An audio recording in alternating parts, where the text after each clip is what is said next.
Okay, as you see here, I've already got up. This is like one medium onion I just cut up, sliced it and cut it up a little bit. And I am working on my squash here. I've already cut it up. This is like 4 to 5 squash this size. And I'll just finish cutting them up in those slices, not too thick.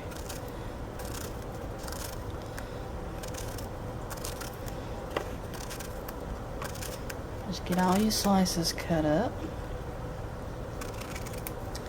And squash makes its own juice. You know, squash is like kind of like zucchini and stuff. It just has a lot of water in it, and as it cooks, it will make its own juice. So you really don't need to put any water in it. Now, a lot of people put butter in it, but you know, I'm trying to cut back. So, well, to be honest with you, I never use butter.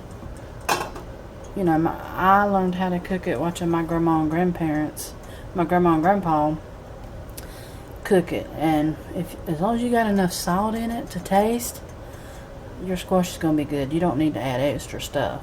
Just the squash and the onions makes a perfect flavor.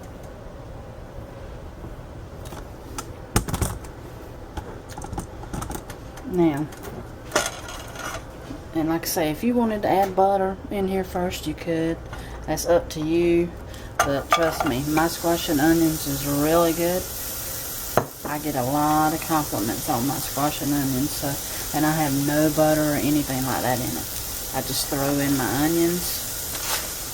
And then on top of that, I'll put in my squash.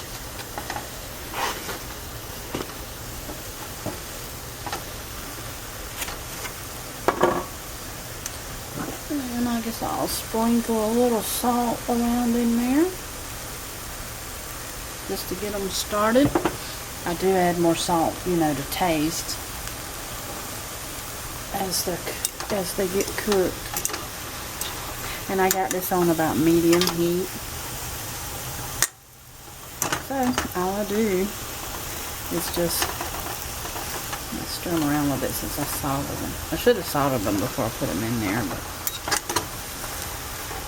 anyway, I put my lid on them and I just let them cook until they get all a bunch of juice inside of them, and let them cook down and get nice and soft. And then I will add my more salt just for flavor and a little bit of pepper, and that's pretty much it. But I will show you when I get them done.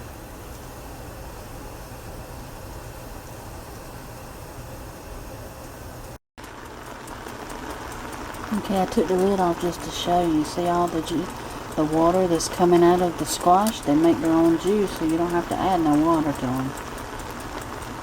And I'm just letting them cook and boil up a little bit, and then I will let them simmer. Okay guys, look at here. I just added my salt and pepper and stirred them up a little bit. Got the onions worked around in them. They're getting nice and soft. So I turned them down on simmer, and I'm just going to let them simmer until the water gets out of them, cooks out of them some, and they get nice and tender. And then I'll test them and see if they need more salt, and they will be done. That's all there is to it. The main thing with squash and onions is getting the amount of salt to make the flavor just right. Okay guys, my squash and onions is done. I added a little more pepper, and I just kept adding some salt till I got the desired taste that I wanted. And I can't really tell you how much salt I put in. I just keep adding a little until I get it just that perfect taste. So you kind of have to go with, you know, go with what you think and what you like as far as salt in your squash, and just keep tasting it until you get it where you like it. And this is my squash. This is how I done it. It's quick and easy and simple to do. And I do leave a little juice in it just to keep it nice and moist and don't let it dry out. So that's what's for dinner.